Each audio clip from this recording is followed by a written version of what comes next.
Hello and welcome to the Comprehensive School Safety Initiative Conference. So glad to be here with all of you virtually today. My name is Barbara Tatum Kelly, and I want to welcome you to today's breakout session entitled Multi-Component Efforts to Improve School Safety. If that's the breakout session you were planning to attend, we're so glad you're here. And if you made a mistake, you're welcome to stick around because I think it's going to be a pretty darn good session. I serve as a social science research analyst at the National Institute of Justice, and I have interests in adolescent development, the relationship to victimization, delinquency, prevention, juvenile justice system improvements, mental health, youth gangs, and education. In this session, we have 3 presentations, and then the remaining time at the end of the session will be dedicated to answering questions from the attendees. In order to have your question raised, you'll need to write it in the Q&A section at the bottom of the screen. And that way we can view it and make sure that your question gets addressed. This is a really interesting session because going back to a saying from a few years ago, it takes a village and it takes multi-component efforts to actually advance school safety in our communities. Because what happens in schools is influenced by what happens in the communities, in the families, in the neighborhoods, in the gangs, and also in the stairwells of the school. So without further ado, I want to introduce our first set of speakers.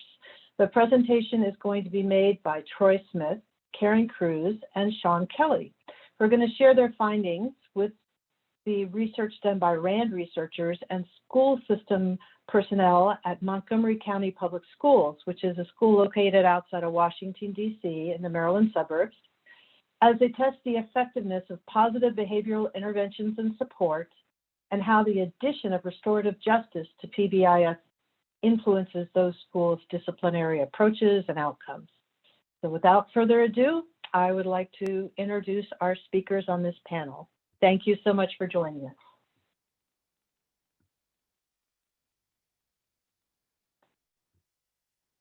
Hello, thank you for joining us today for our presentation on exploring the relationship between school climate and safety, restorative justice, and Pbis. I am Dr. Karen Cruz, the Director of Student Wellbeing and Achievement at Montgomery County Public Schools, Maryland.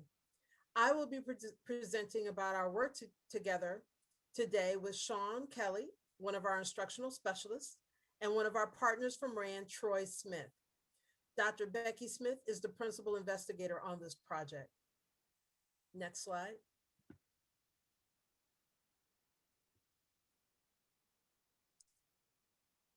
So I'm going to share with you a little information about the RAND grant and how that came to be.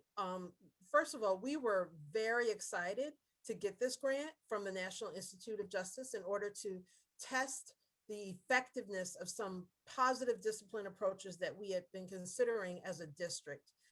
Today, we want to highlight the partnership between Montgomery County Public Schools and the RAND Corporation and the work we have been able to accomplish around the implementation of restorative justice and school-wide positive behavior interventions and supports, and their effect on school climate and safety.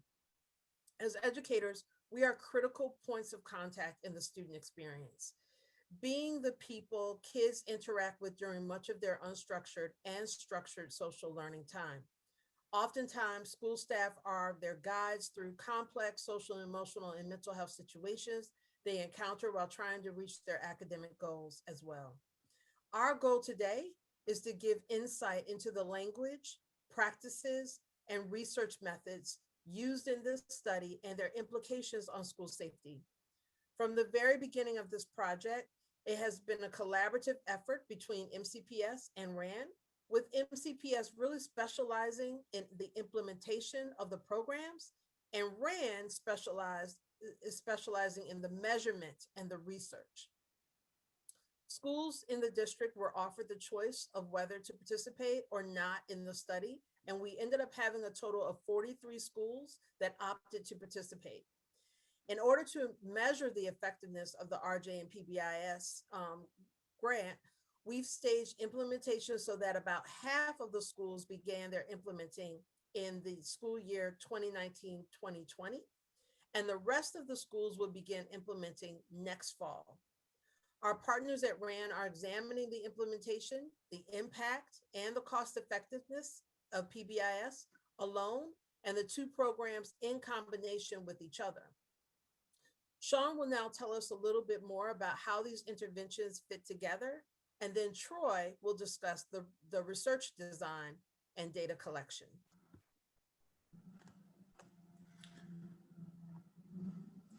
Thank you, Dr. Cruz.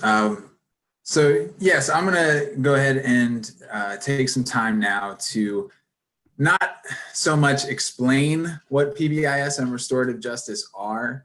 I actually had the opportunity to attend some breakout sessions this morning. And some of our colleagues in these fields are doing some amazing work. But really what this study was more based around is how the two intervention systems can actually work together and sort of amplify the effectiveness of both. So what we were hoping to look at was how to integrate the concepts of the two together. So starting with positive behavior interventions and support, PBIS it's one of the most accepted and commonly used forms of behavior management within public schools. It's been researched and implemented for over 2 decades now, and in Montgomery County Public Schools, we are no exception. The really basis of any PBIS system in a school is that first, the establishment of core school values. What is this community of learning going to agree is what we are all about here? And once those values are established, we establish language by which to talk about those values and how to reward the demonstration of those values through behavior norms and other observational methods. That use of values and common language lead to the positive part of PBIS, which is the rewarding and celebrating of students that follow the values, use those common language, values, and behaviors, and that way school climate is enhanced. It is strengthened through that common sense of working towards goals that everyone holds, and that safety is then therefore hopefully enhanced because all stakeholders involved in the school community have a firm sense of what the community stands for and also gets to experience the positive outcomes behind following that behavior. So knowing this about PBIS, that brings us to restorative justice. Restorative justice, it's a little newer, and its application to public education is still being worked out and figured out. And for this study, what we wanted to highlight again was the connectedness between PBIS and restorative justice. So quickly, the interconnected concepts that really flow through restorative justice, restorative practices, and the use of circles in schools are creating just and equitable learning environments, the sense that all staff and students feel like their needs and the things that they know to be right are acknowledged and accepted for who they are when they walk through the door. Centering relationships, and this comes into what Dr. Cruz was talking about at the beginning, that importance and that emphasis around social learning that takes place in all educational spaces. Students are quite literally learning how to do relationships. So how we foster acceptance and respect are all parts of restorative justice and restorative practices. And then ultimately, when harm occurs and when conflict happens, how do we handle this normal part of life? So much like in PBIS, where we have our core values, in restorative justice, we have relationships. Relationships are at the center of everything we do. And then much like our positive behavior recognition and common language that we use to acknowledge those positive behaviors in PBIS, what we have in restorative justice is the use of circles. And first, we have community circles. Community circles are those circles that we use to establish and strengthen and nurture that sense of the community and the centering of relationships being at, you know, the crux of everything that we do within the school. And then our restorative circles are what we use to resolve conflict and repair harm. So that format of using, you know, the relationship central approach that we've established when things go wrong is much like the use of the core values of schools and then positively rewarding them. It's really the common idea of establishing a common center of a school culture and then leveraging the understanding and the value of that culture into results for positive school climate and school safety. So what we're hoping to see is that instead of using one of these two strategies in independence, when we use them together, that would ultimately increase, you know, the sense of strong school climate and school safety. And I'm going to pass it over to my colleague, Dr. Troy Smith now, and he's going to take you through how, once these practices are established, we you know, are measuring them through the research. Thank you, Sean, and thank you, Dr. Cruz. So as Sean noted, this is a study where we're trying to, so there has been quite a bit of work on PBIS and the effectiveness of PBIS. There's been some newer work on restorative justice, although there's still a lot that we don't know about restorative justice and its effectiveness. As far as we know, we're the first study to look at the combination of these two approaches together. So what we wanted to do is do a rigorous evaluation of the efforts of Montgomery County Public Schools in looking at whether these things work and how they work together. So to do that, we have a randomized controlled trial. And as Dr. Cruz mentioned, we have 43 schools in the district that are participating. The baseline was a little bit different. So some of the schools that wanted to participate and wanted to put restorative justice into their program, they were already doing PBIS, and others of them weren't. So what we've done in order to try to get a causal impact here and try to analyze this is we have two different components of our randomized control trial. So in our first randomized control trial, we have about 23 schools. That's about 5 middle schools and about 18 elementary schools. And the baseline there is they already have PBIS. So what we're doing is we're introducing restorative justice and seeing how we can integrate that with a PBIS program that already exists. And then we're looking at the difference between PBIS plus restorative justice versus just having PBIS by itself. In our second randomized control trial, there were schools that didn't have either of these programs to start out with. So they had neither PBIS nor restorative justice. And what we're doing there is, and there's about 20 schools in this condition, there's about 6 elementary schools or 6 middle schools and about 14 elementary schools. And there what we're doing is we're putting PBIS and restorative justice together, and we're introducing both of the programs into the schools that had neither program before. So that's the counterfactual. So we have a little bit different counterfactuals, but what we're hoping to be able to test is what is PBIS plus restorative justice? What does that add in addition to just having PBIS? And then what do the combination of the two programs look like if you compared to a business as usual, more traditional discipline approach? And as I mentioned, this is kind of the first study where we have the rigorous design to be able to look at these things and be able to look at the combination of these programs together. If we could go to the next slide, Sean. So how are we looking at this? We have a number of different data collection activities.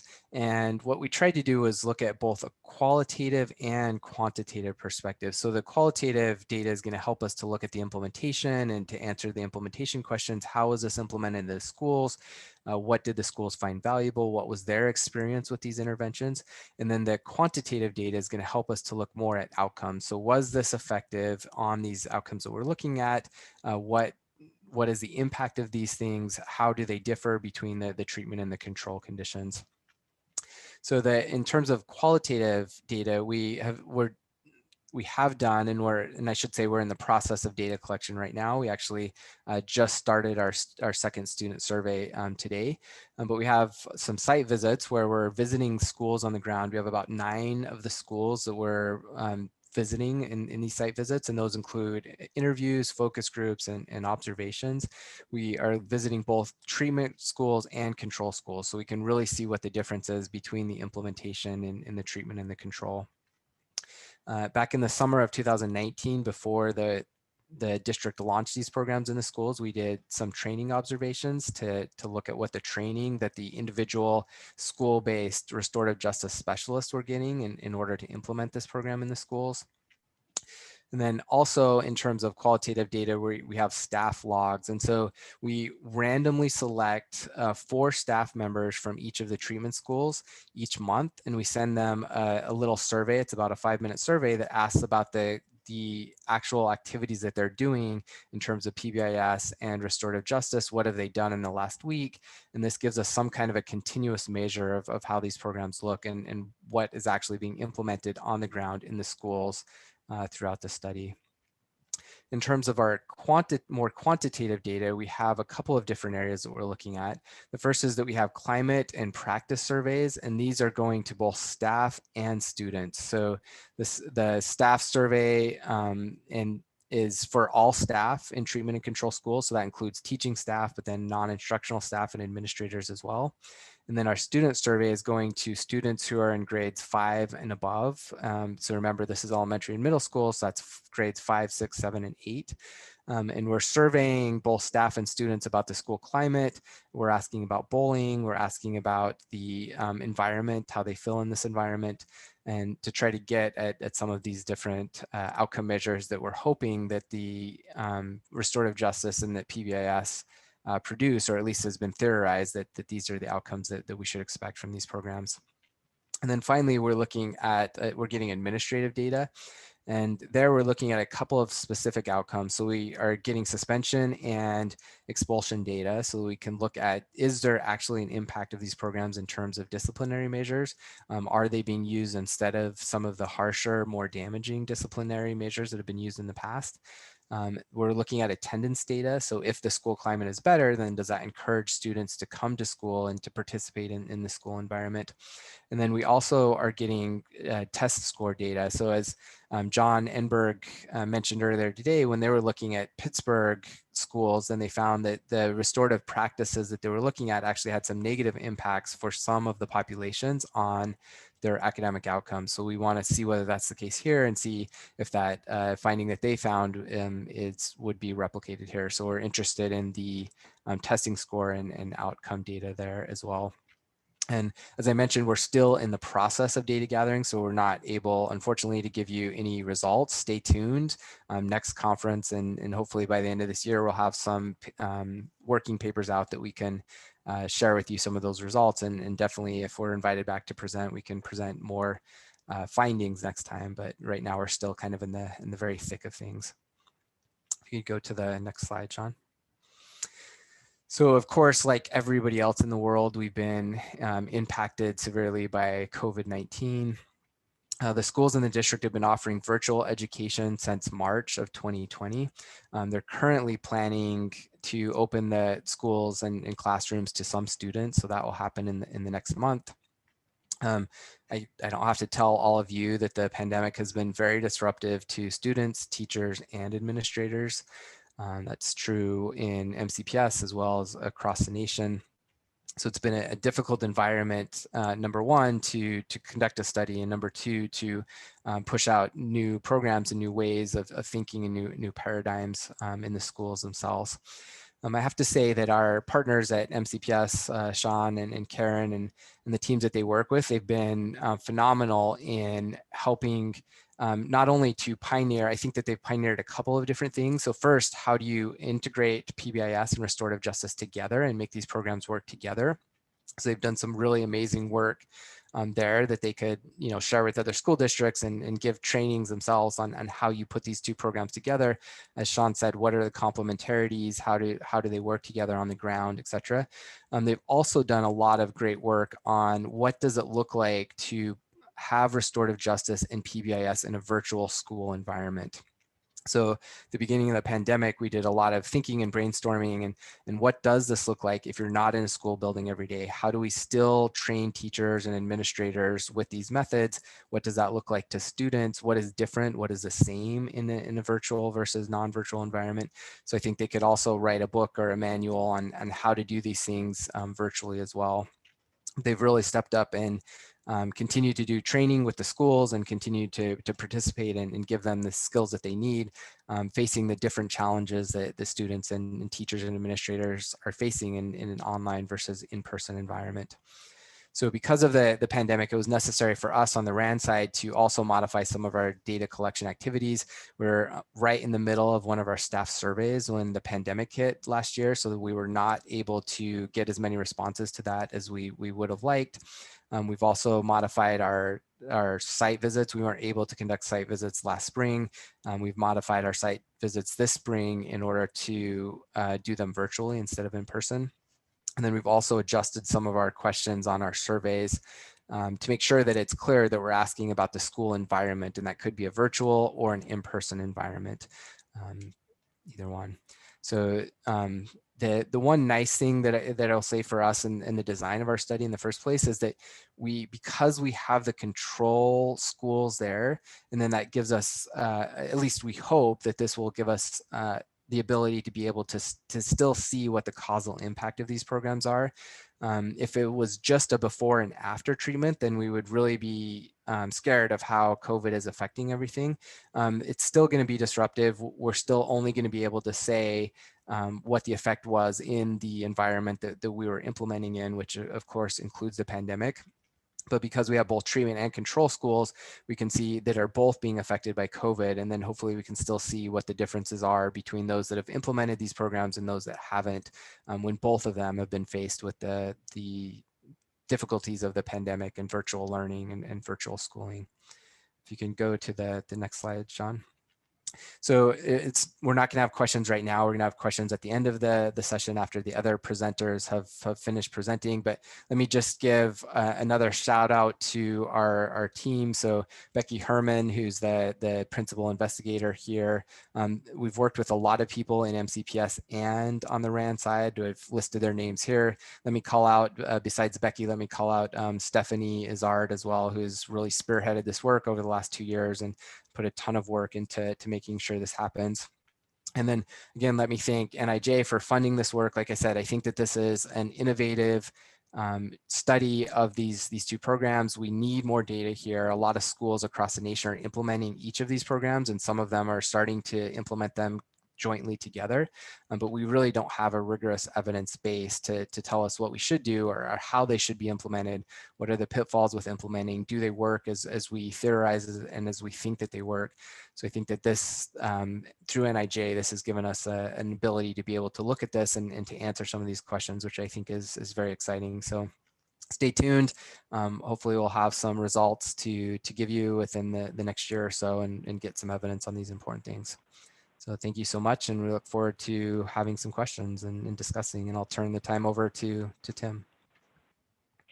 Well, I wanted to just interject here. Thank you so much for this presentation. I was contacted by Troy early on in this process with his plea that we could please include more people from the Montgomery County Public Schools. So I'm so glad we were joined by Karen and Sean, because this is just a shining example of the Comprehensive School Initiative's effort to promote research practitioner partnerships in a way in which both benefit, with a feedback loop from the evaluation informing the evolution of your program. So thank you so much for coming today. And now we'll move on to Tim McCuddy. His presentation is on his investigation of school districts in St. Louis, Missouri, and on patterns of school violence, and also on those factors that contribute to safe learning environments.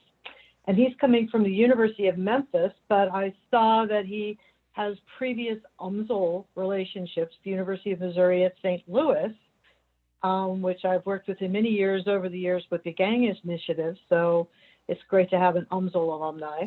And so I'm looking forward very much to hearing your presentation, Tim. Thank you. Thanks, Barbara. I'm excited to be here today and to share this project that's part of the University of Missouri St. Louis Comprehensive School Safety Initiative. And I'll give a brief overview of this project, and it's a bit different from the previous project in that this was quite broad, and we tried to tackle different areas exploring the causes and consequences of school violence. And today I'm going to, after giving a brief overview, I'm going to emphasize a set of findings related to the impact of social media on delinquency. This is an area that I've been specializing in for the past several years. And I was talking with Finesse Benson, the PI of this project, and we could cover so many different topics in this presentation, but we thought this was rather timely given the kind of transition that kids have experienced, spending a lot of time online, not a lot of time in school. So we thought it'd be really useful to share some of our findings related specifically to this topic. So the UMSL CSSI is a study that explores the causes and consequences of school violence, as well as factors contributing to safe learning environments. It's very broad, but that was kind of the point. We wanted to use the diversity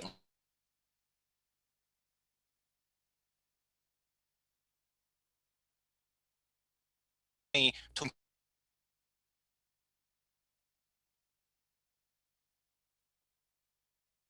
in year one, which is 2017.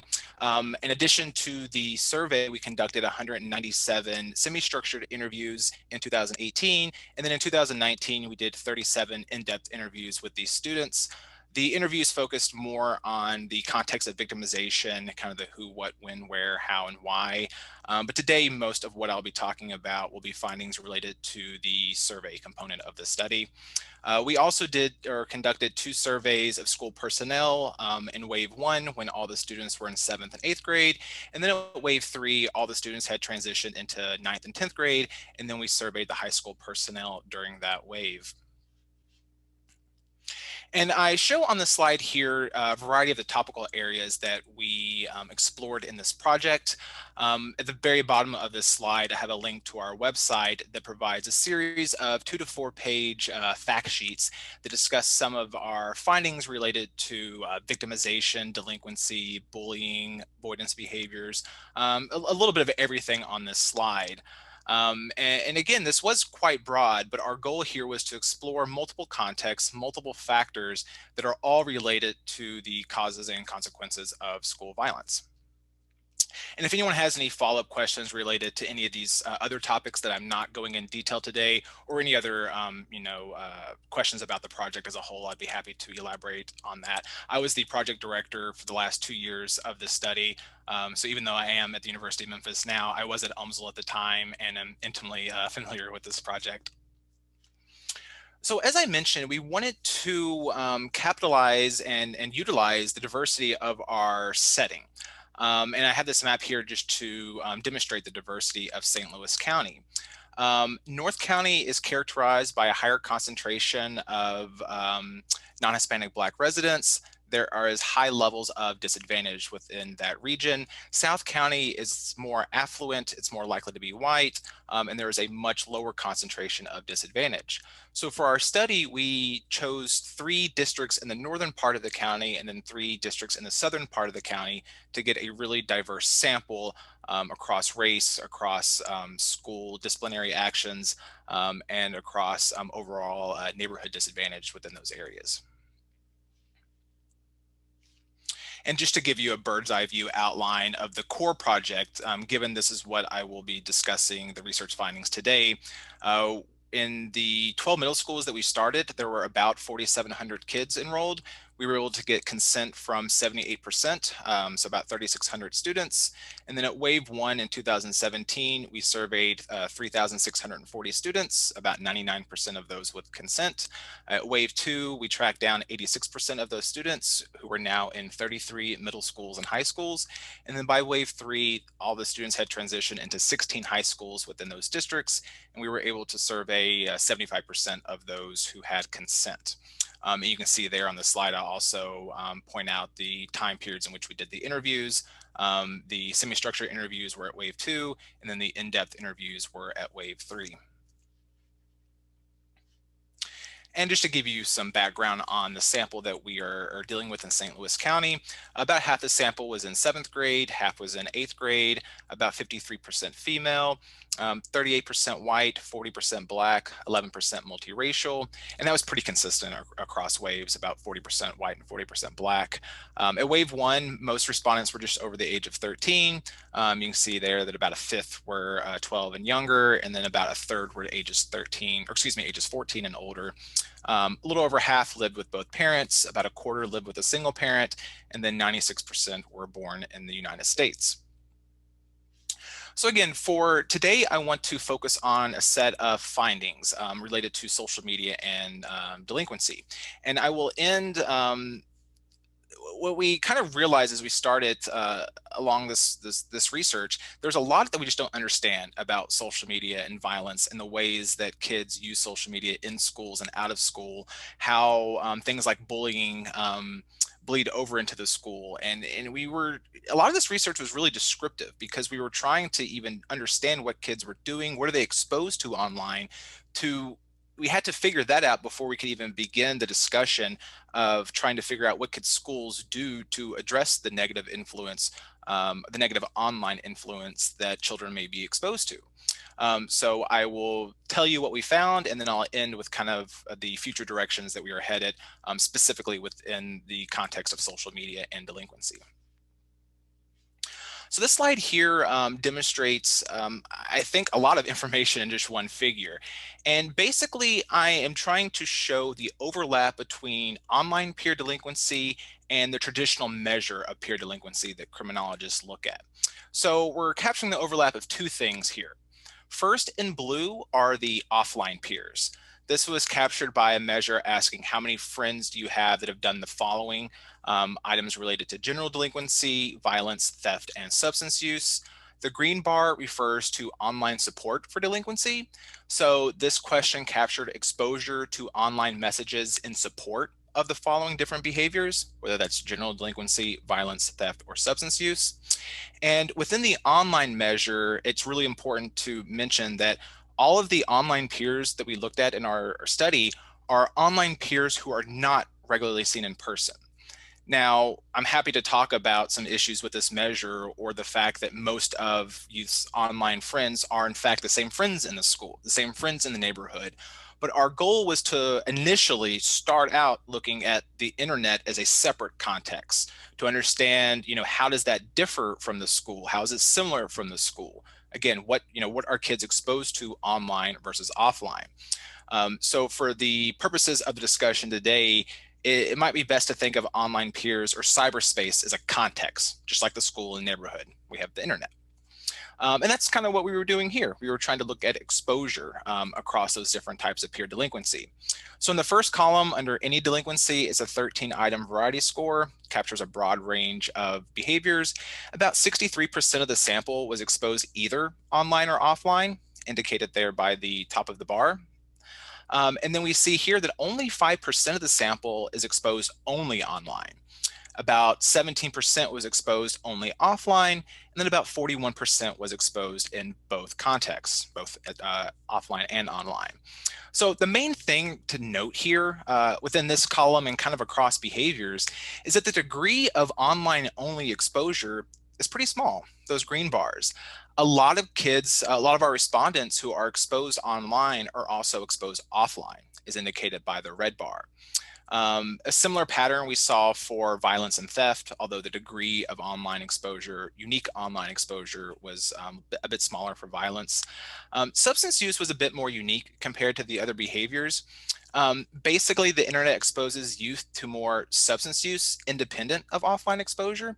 So if you were to look at the green bar relative to the blue bar, sometimes I'll show Venn diagrams and kind of look at the overlap, but I didn't want to throw more figures and make this more confusing than it has to be. The idea being is that our students were exposed to little unique online exposure, and looking across crime types, there was a little more unique exposure for substance use relative to crimes like violence. But again, most students who are exposed to negative influence online also exposed offline.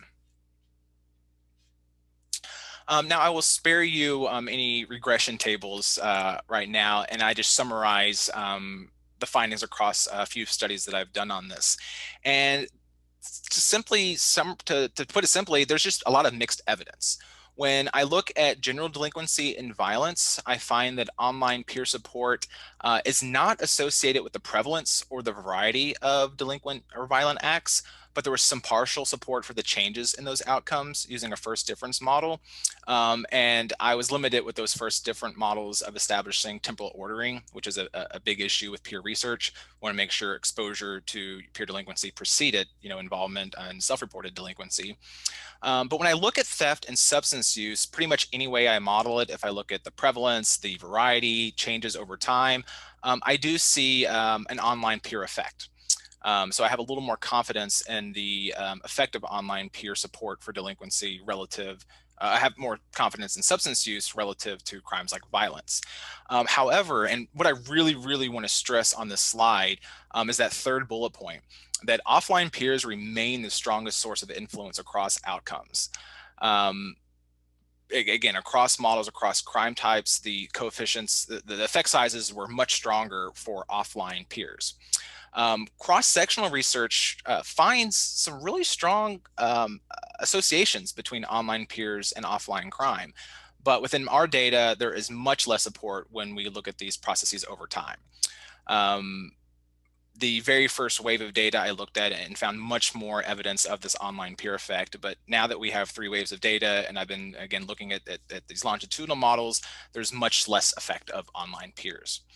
Which is really important to highlight because anyone who's familiar with this literature is aware that most studies out there on this topic are cross-sectional, oftentimes using college samples. So I think this study was unique in that we could look at a younger sample's use of social media and look at these changes over time.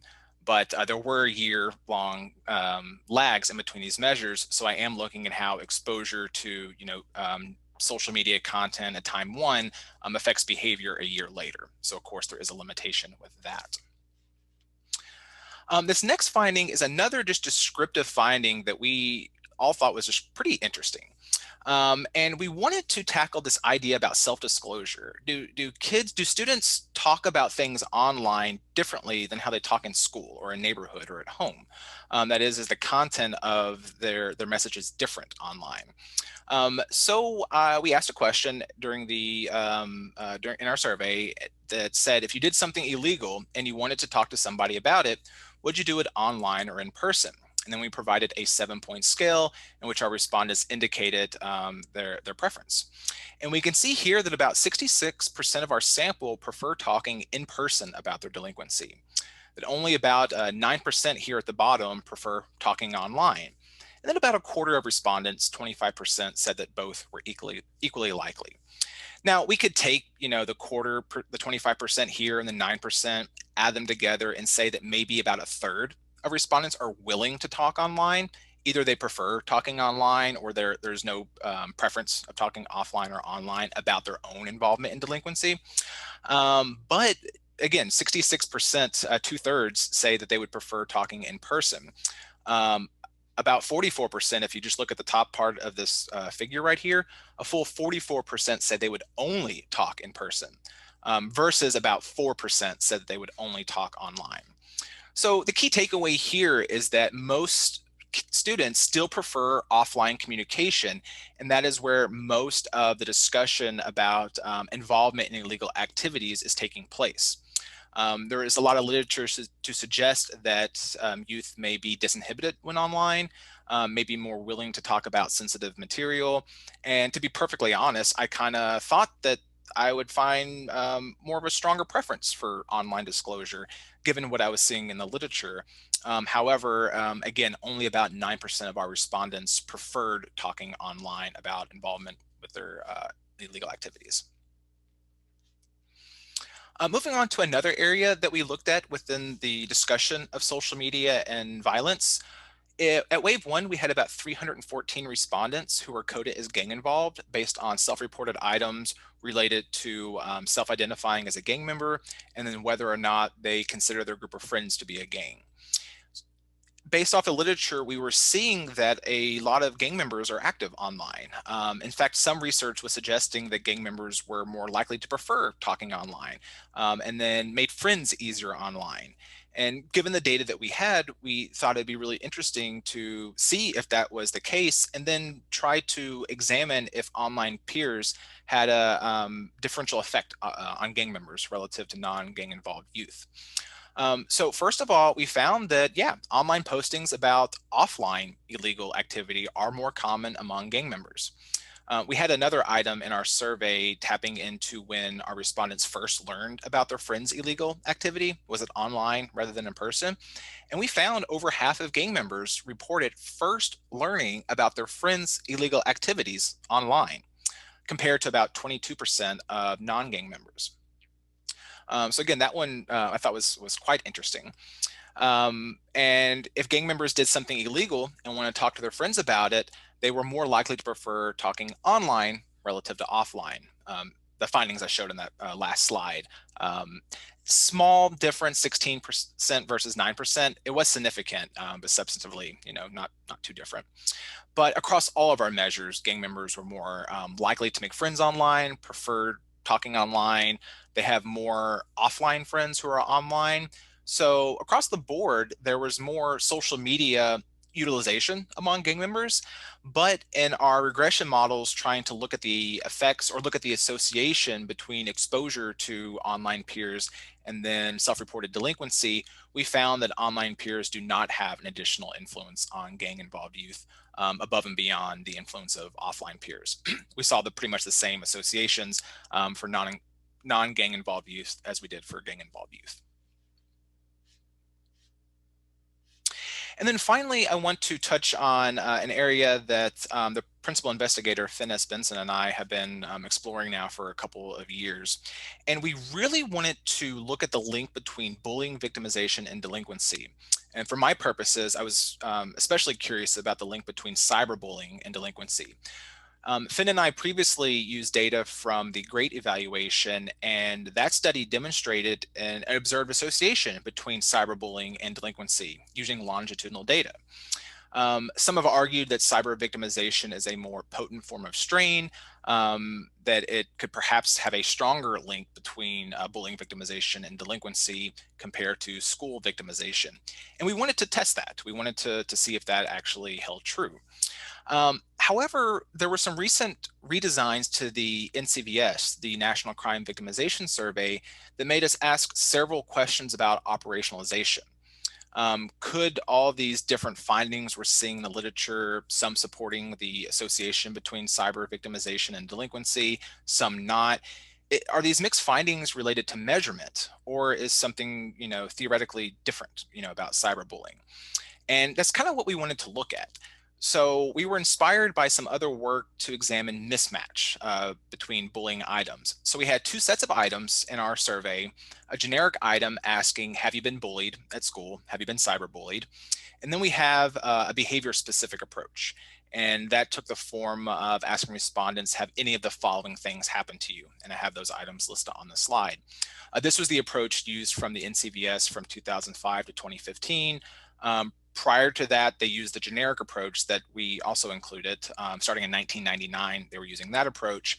But in 2015, the NCBS decided to do a split design where they were testing the effects of providing a definition to respondents and then having respondents indicate whether or not they were being bullied. So again, we just had the generic measure and a behavior-specific measure in our study. And we found, focusing attention on school bullying, about 17% of the samples said they were bullied using a generic measure. About 51% said that they were bullied using a behavior-specific. And then we created a category of victimization. About 49% said that they were not a victim of peer victimization or bullying. About 35% mismatched. That means they said, no, I wasn't bullied, but I had one or more behavior-specific victimizations happen. And then about 16% of the sample matched, where they said, yes, I was bullied, and yes, I had one or more of these victimizations happen. So about twice as many students mismatched compared to match on the school measure. And then for cyberbullying, which has a lower overall prevalence, the degree of mismatch relative to match was 3 times as large. About 14% of respondents indicated that they had mismatched victimization, no on cyberbullying, but yes on one of the behavior-specific items, compared to about 5% who matched, who said yes on the generic, yes on the behavior-specific. So this got really messy really quickly, and we felt quite strongly, or at least I felt strongly, that we needed to resolve this before we could even start analyzing the causes and consequences of school violence or of bullying. You know, we need to understand what is bullying. You know, does operationalization matter? So yeah, that was our goal. We wanted to figure out this measurement issue. Does that explain the mixed findings in the literature? And we were a bit surprised that we found no evidence of the association between cyberbullying and delinquency using longitudinal data. Despite any way we modeled it, there was no cyber effect. There was, if we looked at cross-sectional data. Similar to what I said before with peer delinquency, an argument could be made that the effects of victimization are contemporaneous, that a year lag between measures is simply too long. So we used one way of the data to analyze these associations, found stronger evidence of an association between cyber victimization and delinquency. But again, those models can't control for temporal ordering, which of course was a problem. So in our attempt to understand the implications of measurement, we found virtually no effect of cyberbullying victimization on delinquency. So again, that was that's not what we predicted. And I think a finding from one of our fact sheets can shed some light on this issue. This here is one of our fact sheets on bullying measurement, and I'm capturing the overlap between cyberbullying and school bullying using the generic measure. So have you been bullied at school? Have you been cyberbullied? And here's what I found. And I'll point out that this is not necessarily groundbreaking finding here. Other scholars have found very similar results. And basically, most of our students who are cyberbullied were also bullied at school. 17% said that they were bullied at school, 6% said that they were cyberbullied. So this Venn diagram is capturing the overlap among victims. So among victims of bullying, 28% bullied in both contexts. Among victims, 2/3 only bullied at school. Among victims, 7% were bullied only online. That 7% right here corresponds to 1% of the sample. So in other words, only 1% of our sample reported they were only bullied online. But again, that is relying on the respondents' understanding of what it means to be bullied. You know, I could show Venn diagrams of the behavior-specific responses. It gets messier, obviously, pretty quickly. But the same general phenomenon we observe across items, that most of our students who were bullied or experienced peer victimization online also experienced it at school. And that is not to suggest that cyberbullying does not have harmful effects, but in our sample, there was that large degree of overlap, and the school victimization appeared to be driving that association between victimization and delinquency. So conclusions as it relates to the topic that I've been emphasizing today, social media and delinquency. We still have a lot to learn about online influence. Now more than ever, I'm convinced that it requires interdisciplinary mixed methods research. The study addressed some unanswered questions, but it raised so many more. And I think a key takeaway, and I'm going to wrap this back into the school context, is that fear of online influence may be greater than the risk. The impact of online delinquent peers and cyberbullying appears to be driven by offline processes.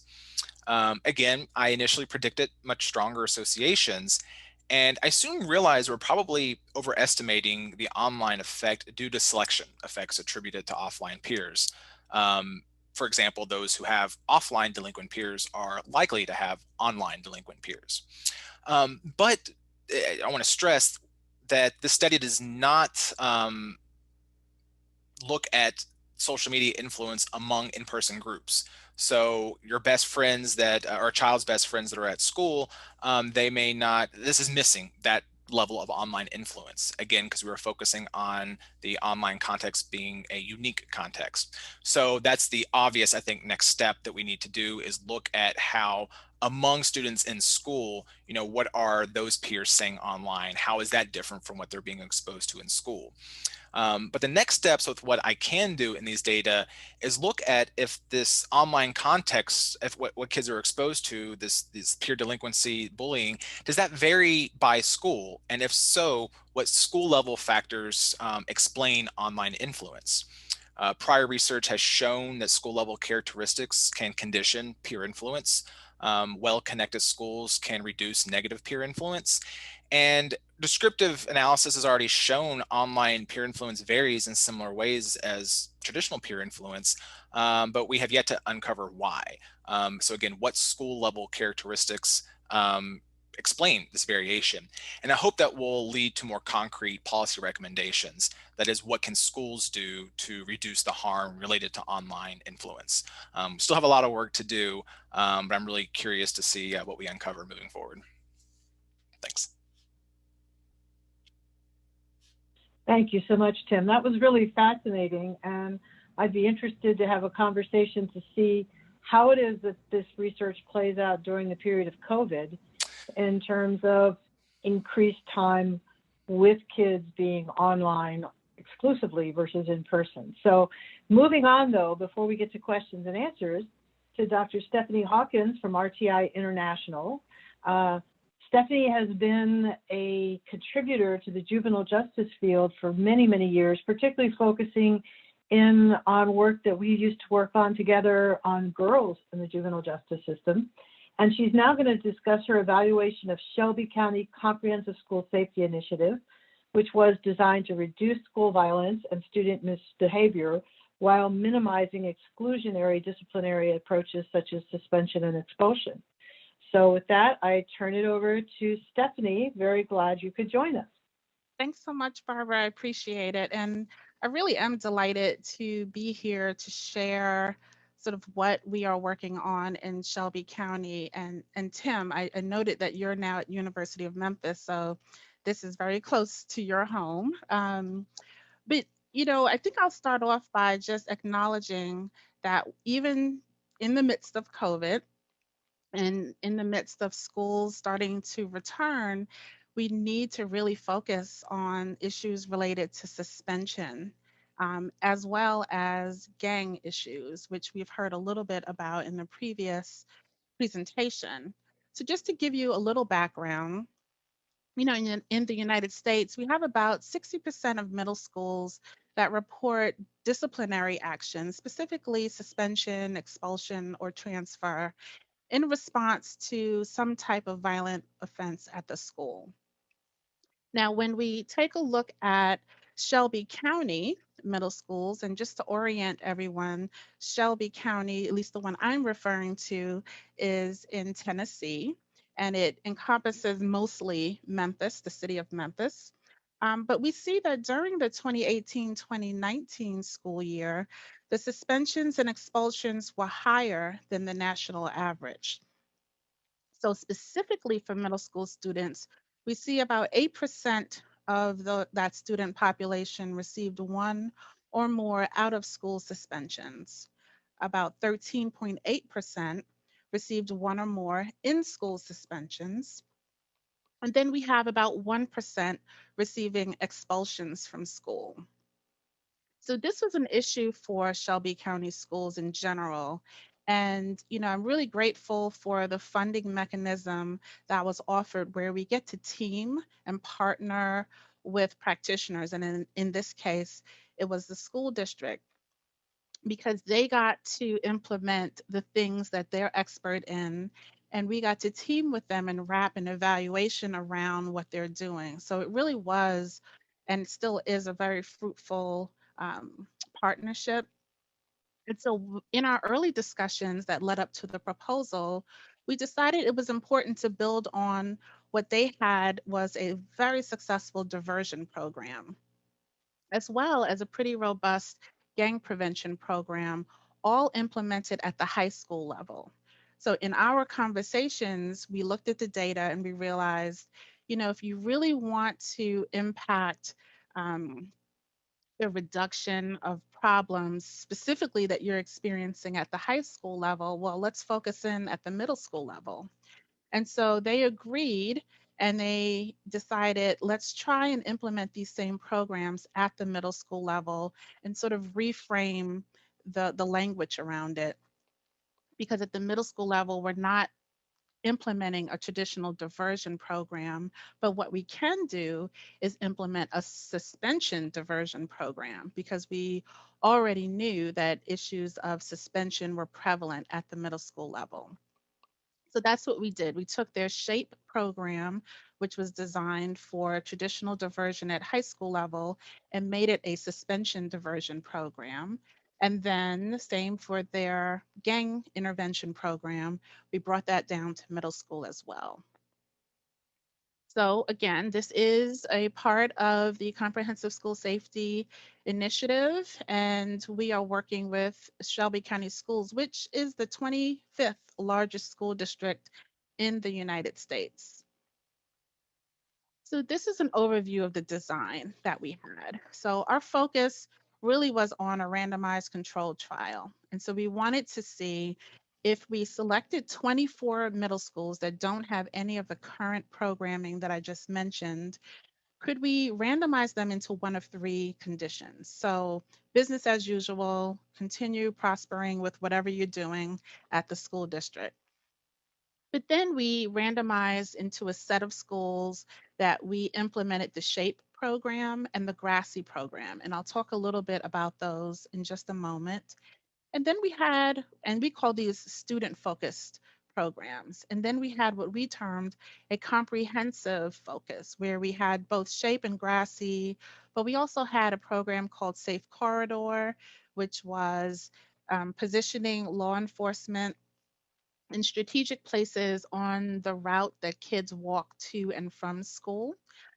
We also had discussions about ways in which we can share data across systems.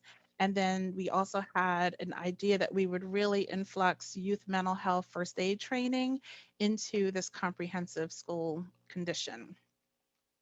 Today, however, I'm really going to focus on the 16 schools that were receiving the suspension diversion program through SHAPE and the gang prevention programming through the Grassy program. As I mentioned, both of these have been expanded from high schools and are now being implemented in middle schools. And we really wanted to understand the strategies that are being used to successfully implement these programs at the middle school level, and also understand the challenges for program implementation. So hopefully NIJ will host one more school safety conference, hopefully it won't be virtual. And at that point, we would welcome the opportunity to really describe all of the quantitative findings. And those are things that we're actively working on now that really look like, are there differences across these different conditions? But today, one of the things I decided to really focus on is, if you're developing a comprehensive approach, let's talk about implementation, because that is the place in which your success will either thrive or not. So the outcomes that we are focusing on in general at the school level are ways in which we can improve the general context of safety at the school. ways in which we can increase attendance, increase academic performance, and decrease disciplinary violations that do result in suspension. But also at the student level, increasing attendance, academic performance, decreasing suspension, and decreasing gang activity. So generally, those are the targets that we were focusing on with these programs.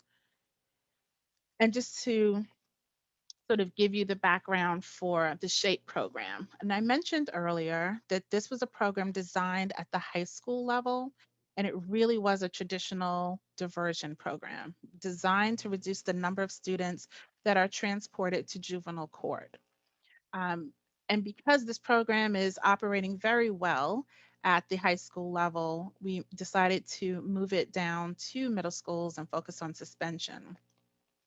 And in this case, instead of students being referred to the program through law enforcement, now we're removing law enforcement from from the disciplinary issue, and we're actually recruiting students from schools, and administrative staff, teaching staff are the ones who are making the referrals to the program.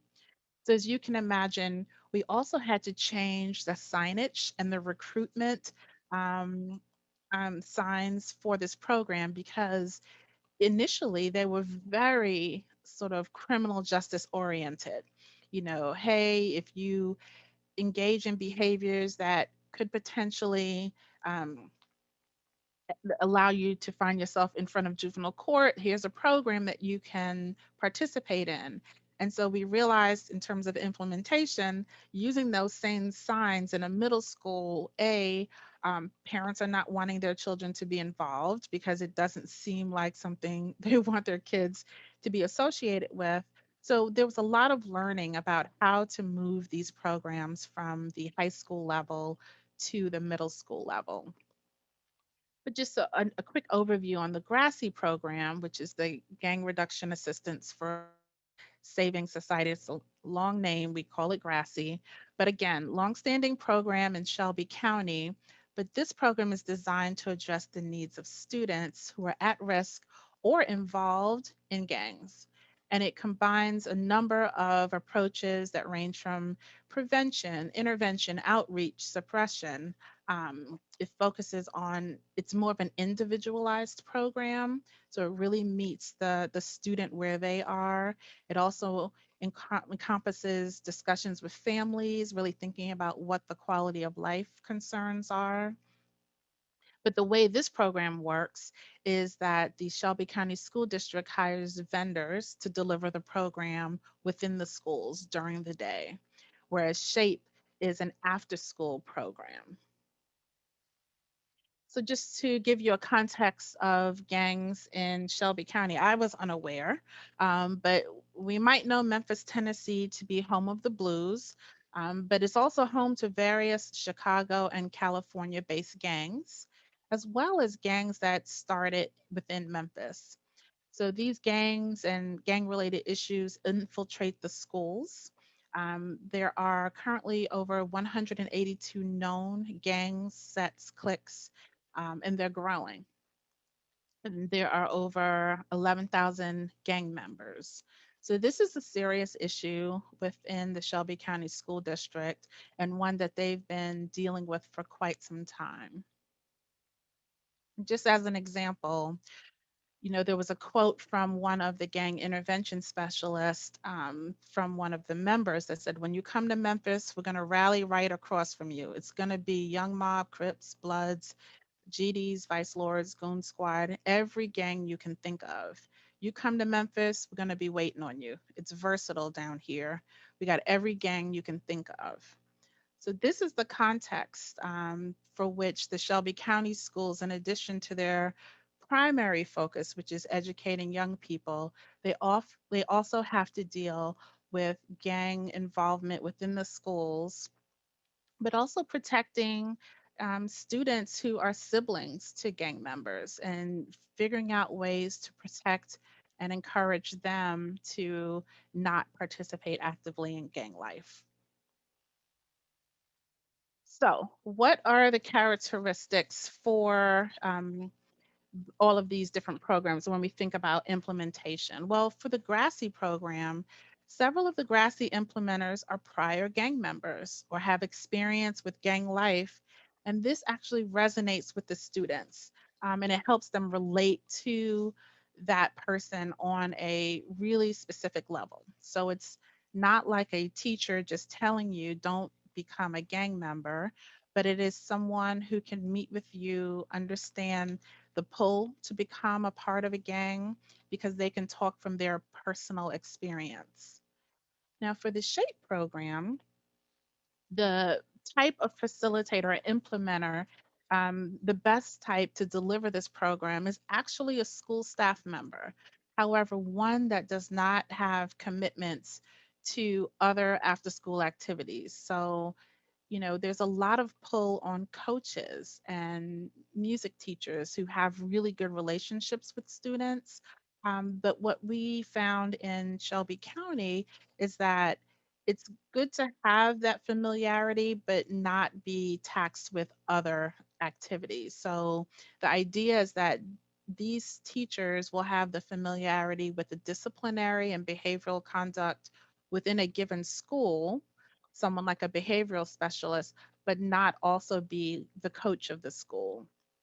So really trying to both leverage the relationship that the staff member may have with students, but not it be sort of in these extracurricular activity type of ways. They found that that is not actually helpful for this type of program. However, for both programs, they found that an effective implementer is someone who is willing and able to communicate with the parents about what's happening with the students. So, as you all probably know well, working with young people is one thing, and working with their family members and guardians takes a different level of skill. And that is required if you are going to really address issues of gang membership and disciplinary problems that might result in suspension. So, being able to engage with family members is critical. So let's talk a little bit about how do implementers really meet the needs of these students? So we talked about the characteristics, but what we found in talking with, and this is through focus groups, the ability for both the Grassy and the SHAPE workers to be flexible to the needs of each student is really critical. Students enter these programs with a whole bunch of needs, varying needs. Um, and so the ability for the implementers to be flexible and figure out ways to address a core set of needs for these students really does contribute to the success of the project. And you can see on the quotes, one of the implementers said, every student is different. I don't have a specific method because it depends on where they are. Is it that they're missing love from home? Are they getting love from this gang? We work through these individual steps, and that implementer has to tailor it to the student. He says, I can't fuss at all the kids the same way. So I don't have everybody at the same starting place. This is my starting place, and it's based on restorative justice. So that flexibility really is critical. And the same is true for the SHAPE implementers who do the after school programs. So I won't read because I'm sure you all can do that, but really honing in the point of flexibility. So if we take a different look and look at the characteristics to successful implementation overall, it's buy-in. And this is known, right? If you don't have that buy-in, it is a complete barrier to successful implementation. And so just noting a few that we found, it was challenging to get buy-in from school administrators because of the turnover with schools. The program could be successfully implemented 1 year because it's under the direction of an administration that was invested in it and familiar with it. But then let's say that principal leaves the school. And so it's that relationship building the next year that can either help with implementation or completely challenge it. So you see one of the quotes from a principal who was saying, this is my first year as a principal, so I'm really trying to map it out to be a lot more effective for me this upcoming school year. And then I really was unclear about the Grassy program. I just know that one day a person showed up. And so as I did my investigation in terms of why are you here, he kind of outlined to me what he was supposed to work on. So, the communication with staff, the buy in from staff, again, will make or break the program. So, when we think about what the challenges to successful implementation are continuing, the timing of the program, it really did impact some of the implementation. So, I mentioned that the SHAPE program is implemented after school. And this posed a few logistical challenges for some youth. Now, remember, this is a diversion program. So these young people are on the brink of suspension, out of school suspension. So participating in this program is a way that they would not be issued that out of school suspension. But transportation is a real logistical challenge.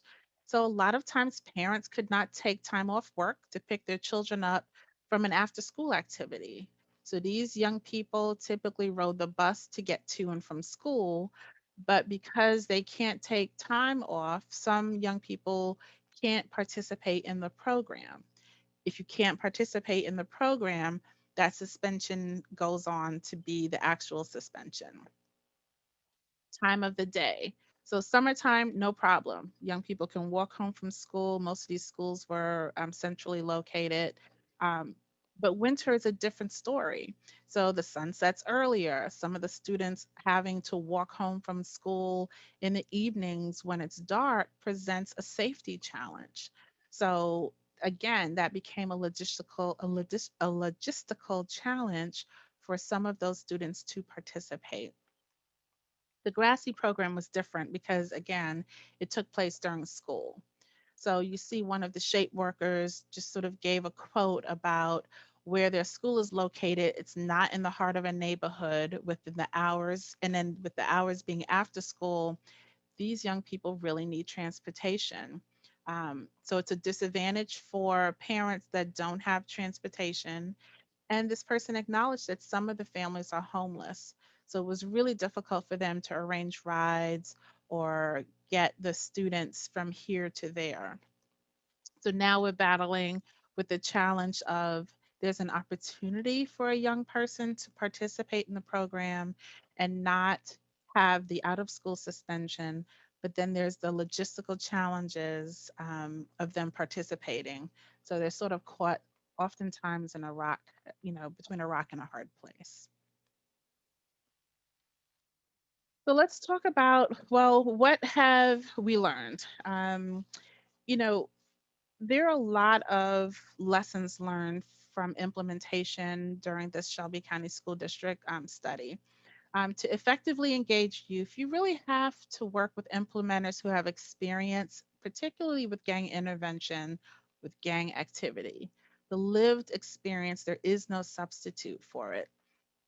And it really makes the rapport development with students so much easier. But the same is true for the shape coordinators.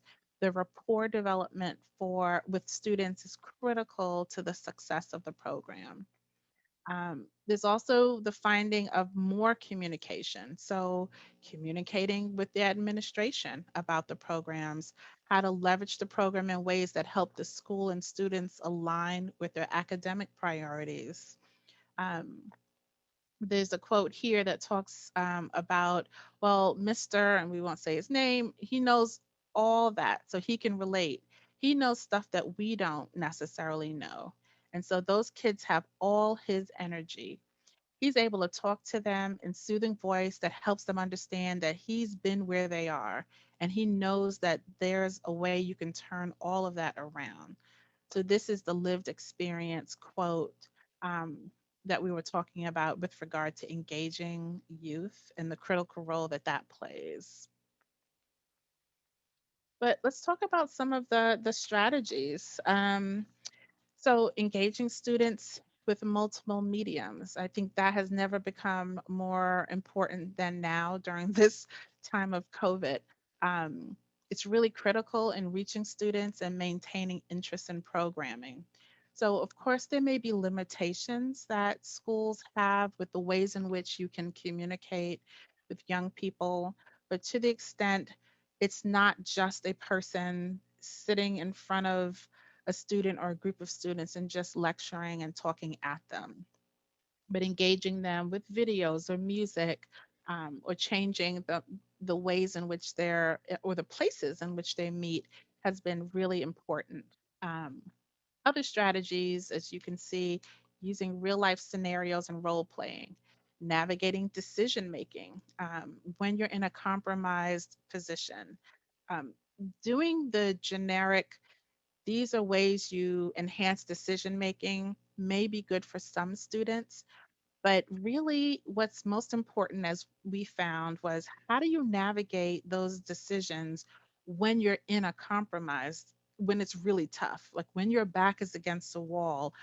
Learning how to make decisions in that context is critical because that reflects their real life scenarios. But also varying strategies based on gender. Um, the school district found that boys may respond to more active strategies. So, of course, I would caution, because Barbara mentioned that we did a lot of work on girls, I would caution making generalizations about that, but being specific to what's relevant and what are you learning from your specific school district or your specific group of students. So, in fact, boys may respond to more active strategies, but in some cases, that may be true for girls as well. And then last, the SHAPE and Grassy implementers recognize that offering rewards to students for good behavior is key. Now, we all know you can't use grant funding to purchase food. So, as you see, some of the implementers said because food is a strong motivator, even though I only do it, meaning the programming, about an hour a day. And sometimes it's longer than that because a lot of these parents forget that they have children and they don't come to pick them up.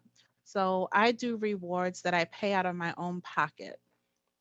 So, if we think about culturally responsive programming, and for students who don't have a lot of resources, students who are after school, food is critical.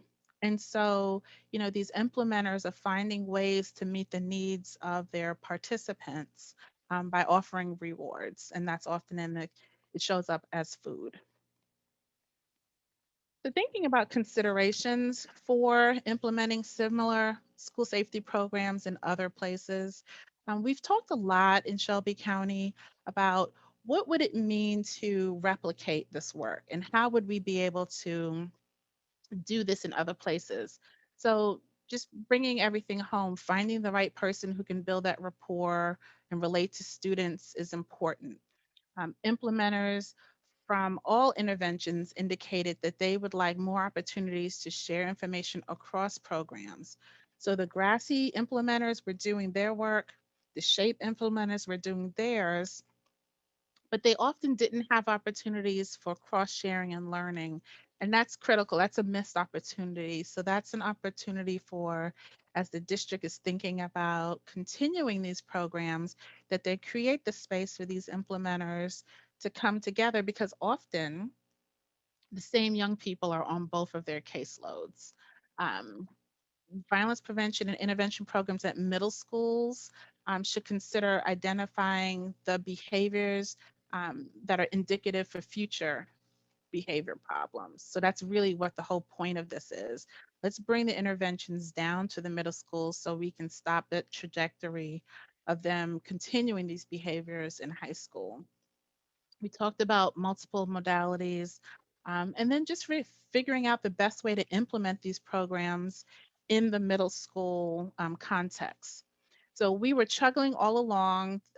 This last school year would have been our last school year, and then everything changed with COVID. So I have just a few slides just to add to the conversation. Well, what does school safety mean in a virtual environment? So now all students at some point became virtual students working from home. And I was still really interested, and our team was still really interested in understanding, well, all of these students who had challenges or who were involved in gangs are still engaging in that. So, what does school safety mean for Shelby County schools when you are now in a virtual environment? And there's some things I thought would be helpful to really think through, perhaps for future studies. So schools address the access to hotspots and Chromebooks, but what about the suspension and gang supports that were in place? So we have to really think about what else is next to really support these students. And so, the reality is that school and home are the same place. So when we think about the home life that the gang intervention specialists were working to get these young people to think about, how do you get supports at home? Well, now school is home. And so really being mindful about the supports that students need at home is important. So when students aren't showing up and turning their camera on or acting out, if a teacher takes them out of the classroom, on some levels that's akin to suspension. And is that really the solution? So just ideas to think about. But I know we have Q&A coming up, so I think I'll end there and allow for the Q&A to start. Thank you so much, Stephanie. That was really fascinating. In particular, I love the discussion of the implementation science and how simple things like transportation and dark streets and lack of parents picking kids up or lack of safe bus routes can just derail a program concept. I was also really fascinated with your discussion of the people having the experience of gang knowledge to serve as the rapport building individual with these individual kids. So we have one question posted so far in Q&A, and it'd be nice if all the speakers would go ahead and put themselves on video so that we can see all your handsome and beautiful faces. And then I'm going to go to the Q&A. So there was a question for Tim. Was there any data regarding females versus males? I would think that girls are more likely to be bullied online. I'm not a teacher, but that is what I hear from all my colleagues and friends in school.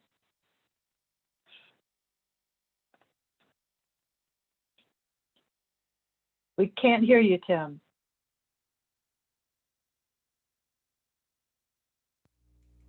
Can you hear me now?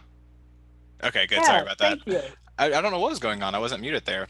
So yes, I think there is good reason to believe we would see gender and racial differences across peer influence and across bullying and victimization. I was trying to pull some descriptive tables that I put together a while ago.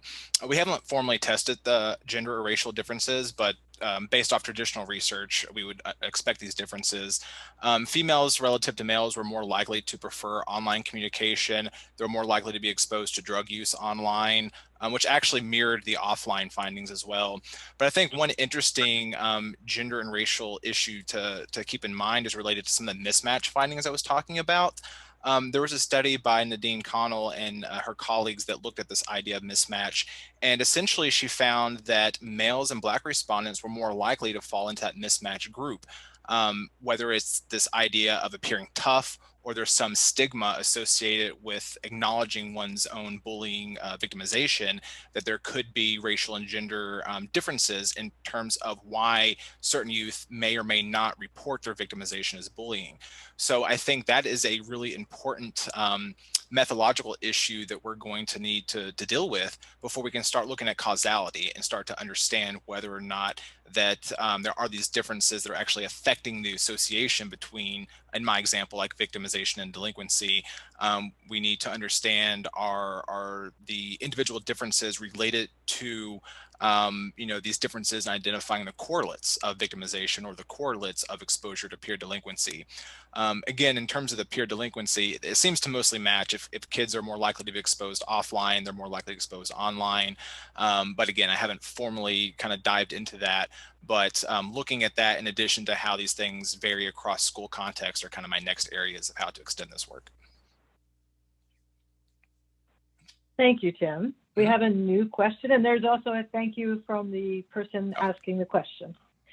So the next question is more directed at Montgomery County Public Schools and RAND. I know you stated that you're waiting on data, but do you see any positive impact on disproportionality in your district? Yeah, so again, like we'll be able to look at that when we have the full administrative data, but let me turn that over to Sean and Dr. Cruz to give their impressions. They're on the ground looking at this, so they may have a better idea of what this looks like on the ground right now, and then we'll come back to you later when we have the full data that we've analyzed. But Sean, Dr. Cruz, do you want to jump in?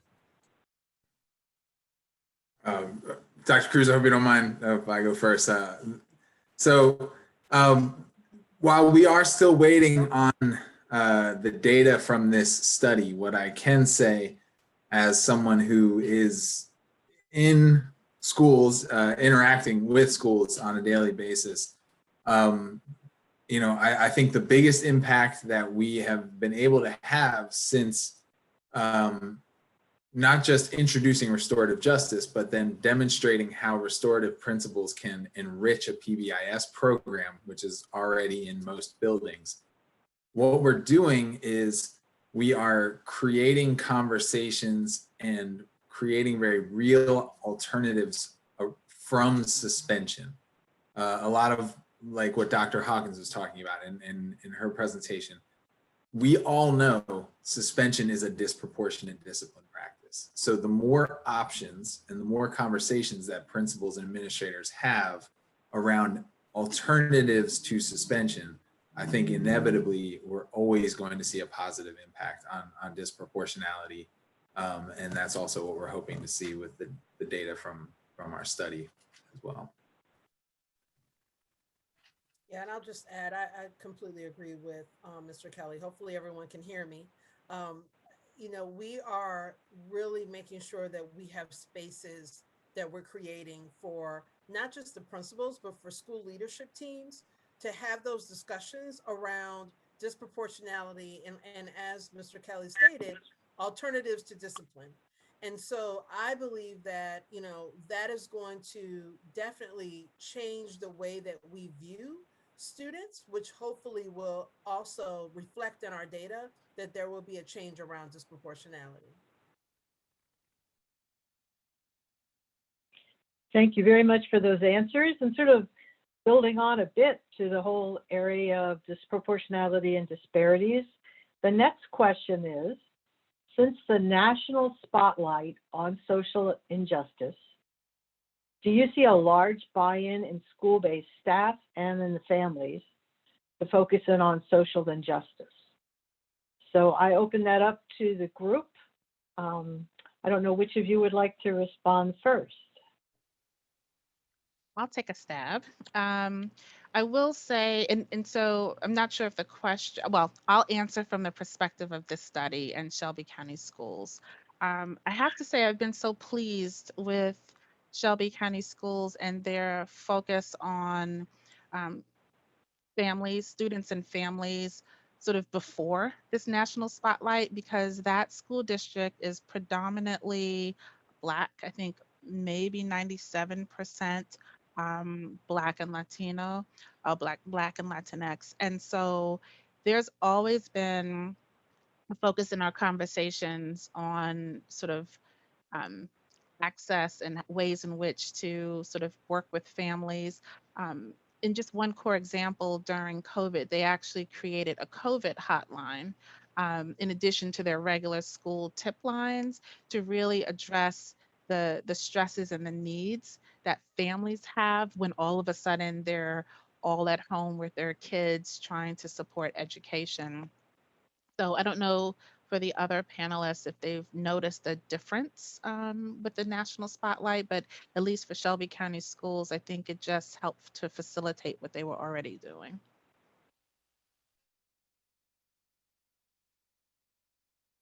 Would anyone else care to comment? I'll just say that it absolutely has in Montgomery County Public Schools. We've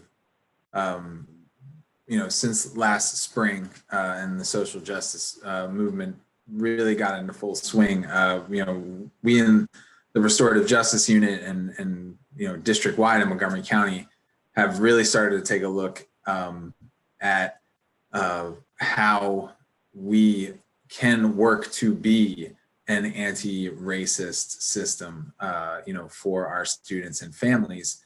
And, I think that the community support and as the question stated, that buy-in,